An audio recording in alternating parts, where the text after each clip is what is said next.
थैला बंद कर दिया। नहीं, ये मेरा नहीं है। उमर थैला लेकर घर आया। आयशा ने देखा तो हैरान रह गई। ये क्या है? उमर ने सब कुछ बताया। आयशा ने थैला खोला। इतना सोना देखकर उसकी आंखें भर आईं। उमर, इतनी दौलत, हमारी सारी मुश्किलें खत्म हो जाएंगी। लेकिन उमर ने सर हिलाया। नहीं आयशा, ये हमारा नहीं है, ये अमानत है। लेकिन किसी ने देखा तो नहीं? अल्लाह ने देखा, उमर ने कहा, और मेरी अपनी रूह ने देखा। आयशा खामोश हो गई। पूरी रात उमर को नींद नहीं आई। एक तरफ उसकी बीमार बीवी थी, दूसरी तरफ भूखे बच्चे, और यहां इतना सोना कि उम्र भर की परेशानी खत्म हो जाए।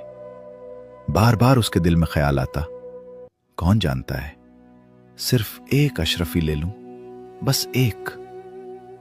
लेकिन फिर वो याद करता, अल्लाह देख रहा है। अगले दिन उमर ने फैसला किया कि वो उस थैले के मालिक को तलाश करेगा। उसने अपनी दुकान पर एक ऐलान किया, एक थैला मिला है, जिसका है वो पहचान बताकर ले जाए। दिन गुजरने लगे। कई लोग आए। सब ने दावा किया कि थैला उनका है। कैसा थैला?